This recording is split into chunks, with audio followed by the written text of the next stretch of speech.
Public education is at a very exciting time in British Columbia and I think around the world, but particularly in BC, and I might say particularly in Saanich. We have a real spirit of innovation here. It's a very exciting place to be, and it has been for a long time.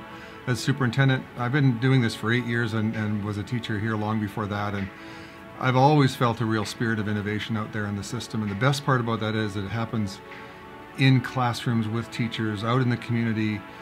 It's not something that's done by administration to anybody. It's just done because it's organic and because it's real and because people understand how young people learn these days and what the best way is to prepare them for the real world through a relevant and meaningful educational experience.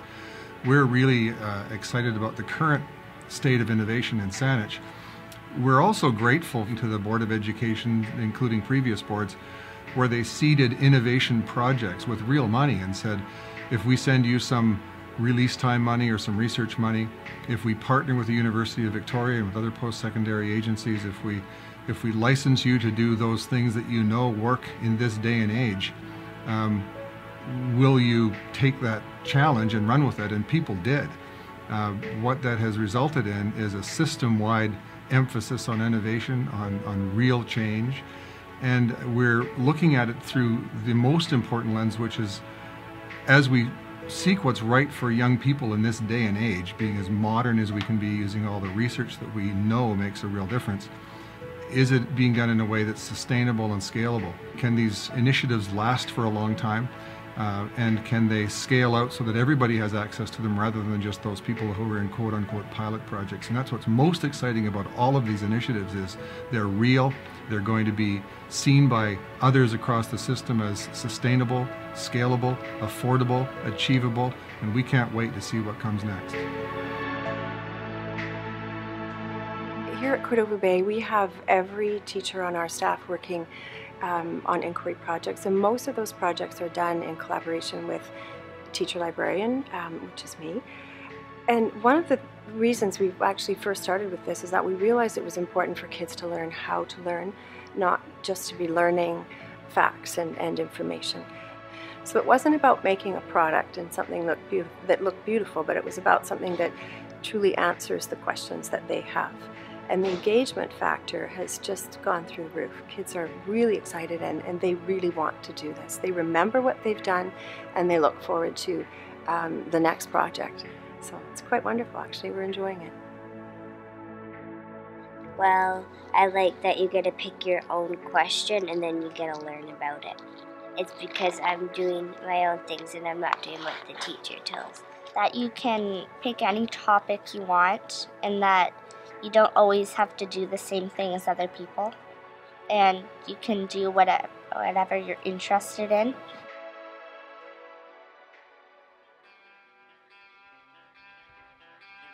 Institute for Global Solutions for me is like, as a 20-year veteran of teaching, a dream come true. It's everything that I'd always hoped to be able to work on with kids. At the same time, I get to work with colleagues who may know more than me in some areas of the biggest challenges on the planet, and that makes me a better teacher because I get to play off of them, I get to learn from them, and together we're actually creating something that is better than any one teacher could have ever done for the students. So whereas I've been running a program that for years took on these challenges, but it's largely been kind of a solo challenge, for me, working with my colleagues has helped us bring the energy up if that's possible. And we're bringing in expertise from the community, from scientists who are willing to work with us, from people who have basically done this their whole life and this is what they do, and are willing to work with high school kids in a way that none of us are probably capable of individually. And I guess the biggest thing is we're able to talk about the things that are really passionate, that we're really passionate about, that we know is going to make a big difference in the world. We're preparing kids for something that is definitely going to affect them and putting them out there as leaders who are uniquely trained to really make a difference. And at the same time, we get to talk about some of the prescribed learning outcomes and deal with things that kids would have to study anyway. Bringing these disciplines together makes all the difference and makes our kids maybe better problem solvers than they would have otherwise got a chance to do. So for me, I mean, it's the way I want to do it. At Royal Oak, Del Morgan and I have a really interesting classroom setup where we have multi-age classroom, and it's an inquiry-based classroom.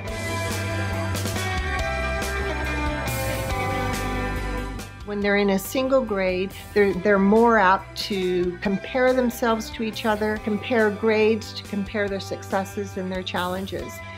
In our multi-age classrooms, what we do is embrace diversity. The more diverse the classroom is, the better. The kids have the opportunity to share each other's strengths, their passions, their interests, their skills. Our classroom is infused with technology. We've been able to get 30 iPads for use in the classroom. It isn't that we couldn't use an inquiry-based approach to learning without iPads. It's just that it is 99% better. I'm just writing down some of my notes I took about the Aztecs' food onto this area right here so I can post it on a blog so that I can communicate with some of my group members and the teacher. I think it's kind of cool because some of my other group members can kind of learn from some of my stuff, and I can get some ideas from them. And then I don't need to hand it in on a certain date. The teacher will just keep reading it as it goes along, and she'll just keep getting updates and stuff about it. It's an opportunity for all learners, regardless of what their learning style is, to have a chance to really be an active participant and own their own learning. In terms of sustainability, we would like to add 3 more multi-age inquiry-based learning classes next year. The students are each expected to bring their own learning, their interests, their joy, their curiosity to whatever it is that we're pursuing. The 7s are not seen as teachers of the 6, and the 6 are not seen as those people who need to catch up to the 7.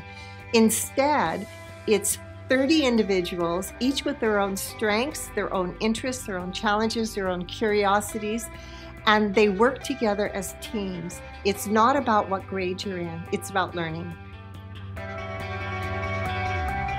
If you are lucky enough to have lived in Paris as a young man, then wherever you go for the rest of your life, it stays with you, for Paris is a movable feast.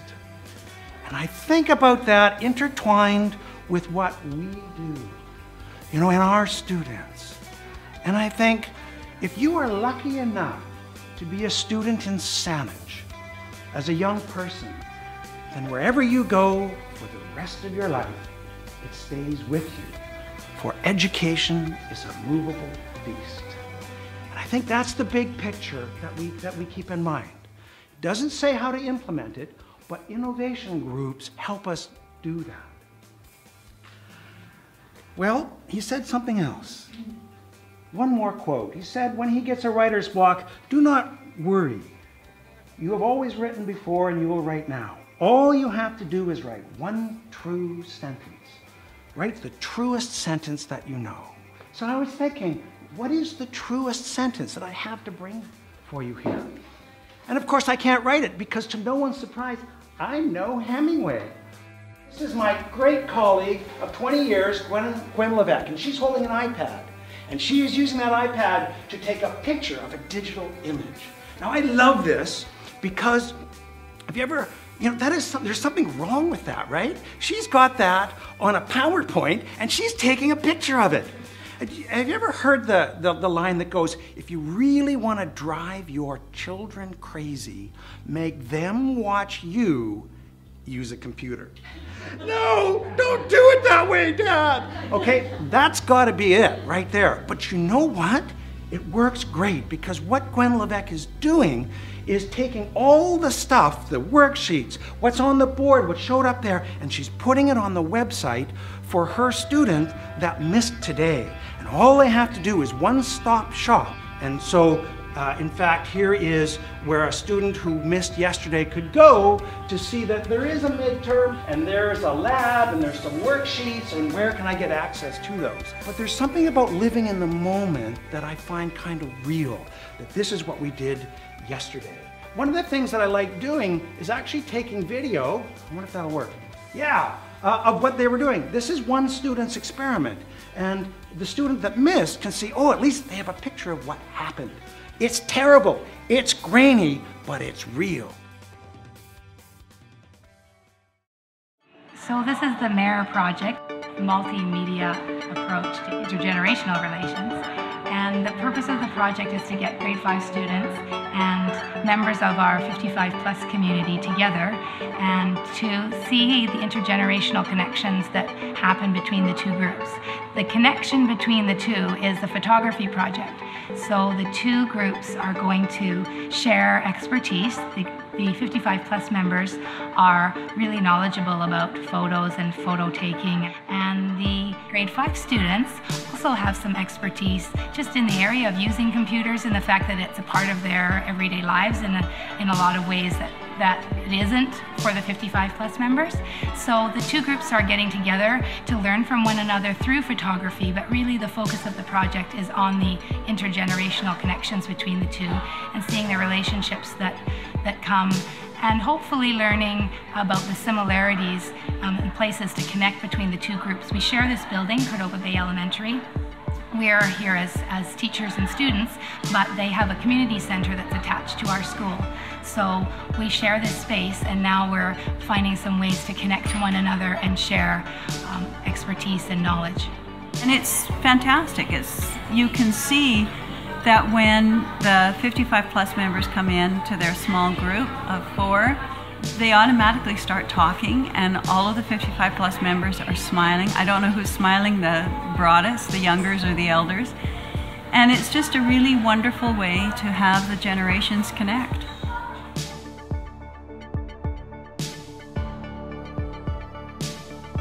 Well, she was very nice to us, and she would like show us what to do and like how to zoom in. I thought that was kind of experienced.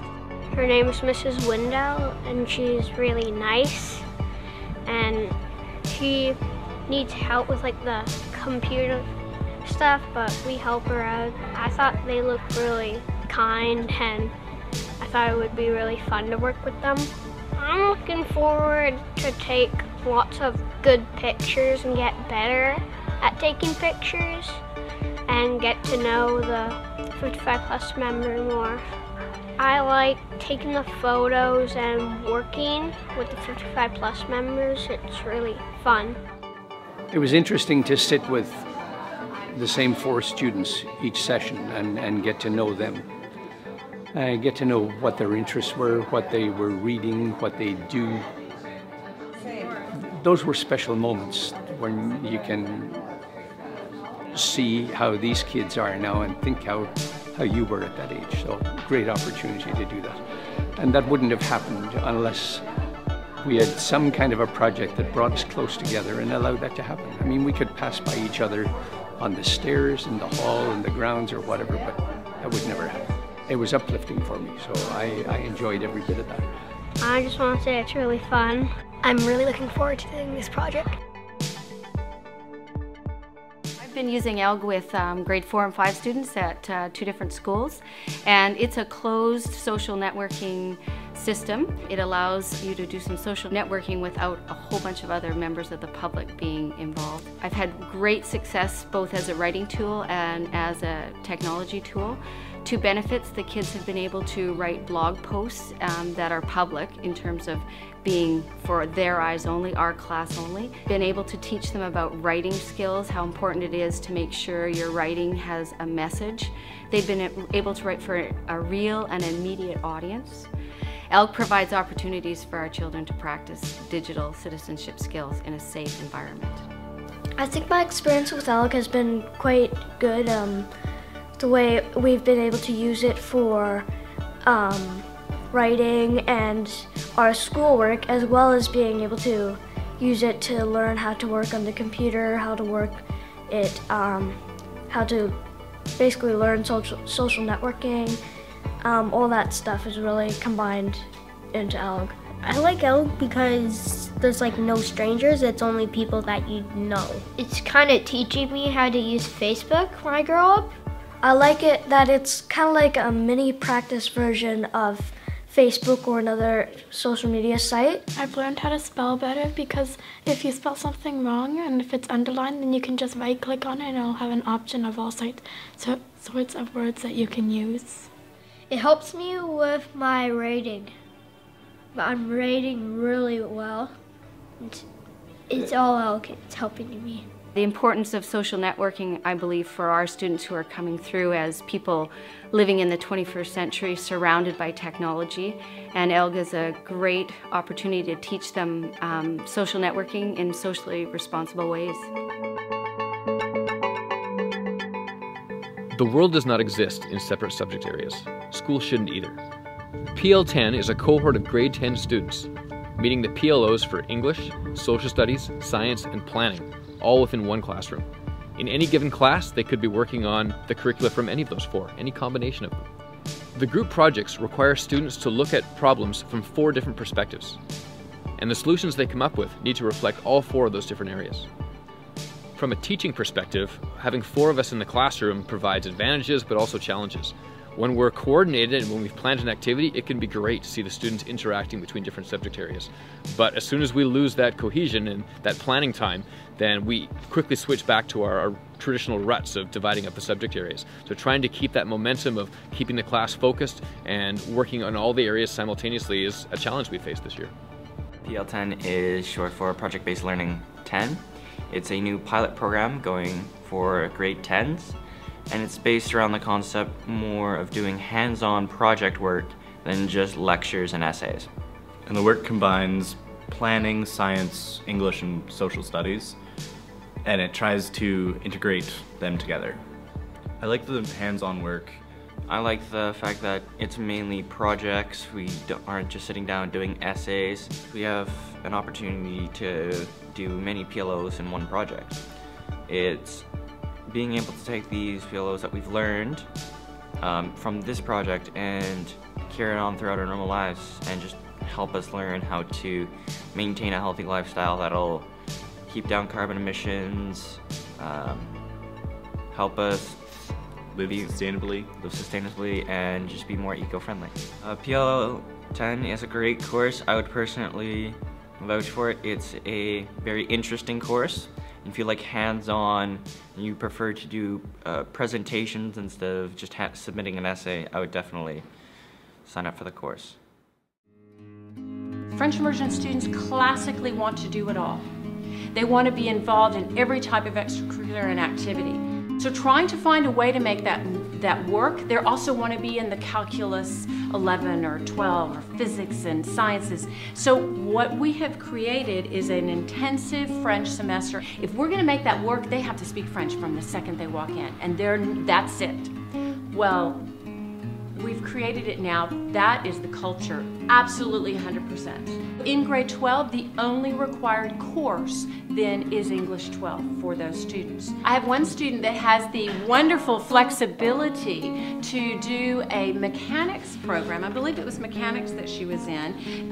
Mechanics program through Camosun because she's finished with her French immersion now. It helped me to spend more time learning and less time having to review from the year before. I have many more opportunities to take grade 12 courses next year without the stress of completing the double dogwood.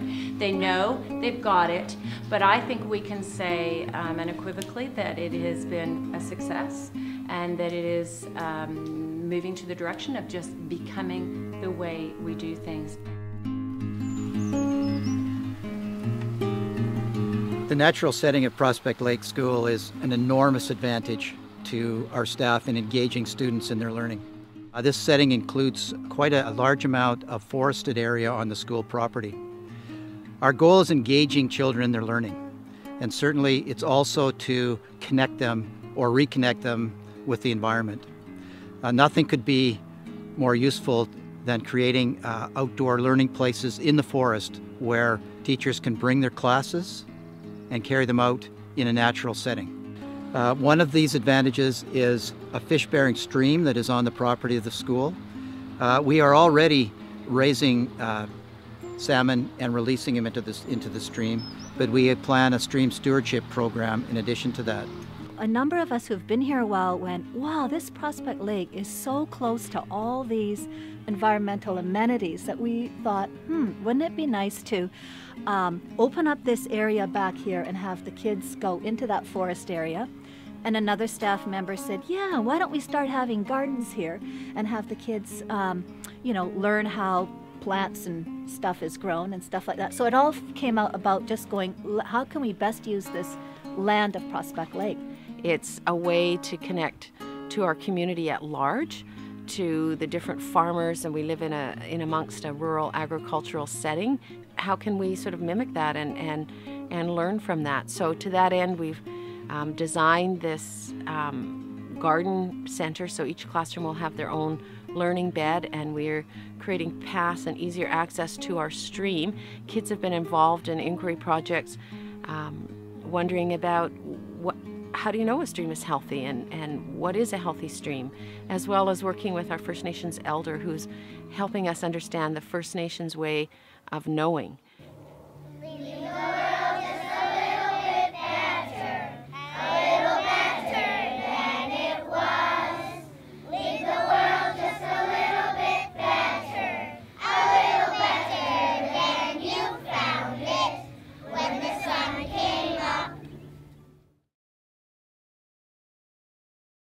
So Parkland Secondary School is a population of just around 700 students, and we're fairly uniquely situated in that just outside our front door is the ocean. We're surrounded by approximately 5 marinas and quite an extensive marine industry, in addition to Marine Institute of Ocean Sciences, some partnerships with UVic. And so a few years ago when we started talking about how to sustain Parkland and create some interest in our school, it was pretty obvious that the marine environment was going to play an important role. This is the marine restoration course taking place at Parkland School, and behind me the students are working on 2 of our boats. The nice thing about this program is students can do it for fun and just get some experience working with boats, or there's a bit of an avenue where they can register for marine service technician training, where they can begin their level 1 apprenticeship in the marine repair field. So it's a really nice way to keep students working in the community. Being in BC here, it's nice to know what's kind of going on inside the boat and some time to actually do some hands-on work and not just be sitting around all day.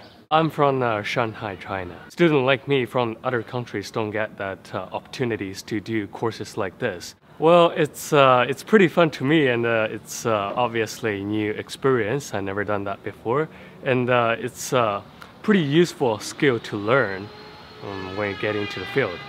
The Sailing Academy is a program that we're offering to get kids out on the water, plus we're going to give them classroom theory about sailing. Over 3 years, we're hoping the students will get a greater appreciation of the water and just become better sailors, and then go on and maybe either become racers or cruisers. I'm involved with 2 courses that are part of the Marine Institute this year. Marine Math Science 9 and a Marine Science 12. That's a locally developed course. Climate change is a current issue, and the ocean is an integral role in climate change. And so this is an oceanography prep course that would get academic students ready for a first-year course in oceanography. 9 of the students in that class are getting their open water dive certificate through Rockfish Divers. So we're very excited about the opportunities that we've developed, and we're looking forward to refining them. We know that this is just the start of our journey. We've got lots of things to explore, things to refine, and we're excited with what we've created, and really appreciate the support not only from our school district but also our community. The learning that goes on in schools is wonderful, and you know, we've got a wonderful education system, but I've always felt that as a geography teacher that there was something, there was a better way to do geography. There's a better way to give students an opportunity to connect with their world. The Global Perspectives program here at Stelli's basically evolved over the last 14 years to what it is today. Today basically the kids will start in grade 11, And then in grade 12, they'll do the global part of the course, and learning by experience, learning by doing, and being in places and appreciating culture and so on.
Her farm. We've given it its own logo, its own branding, and its own slogan, which is growing hope in the Himalayas. But to those of us here at the Mountain Fund, it's always going to be Stelly's farm. I mean, you know, Stelly's has been the driving force behind this place. If not for Stelly's, it simply wouldn't exist. And so to us, it's always going to be Stelly's farm. I think it'll be the best part of my high school experience, for sure.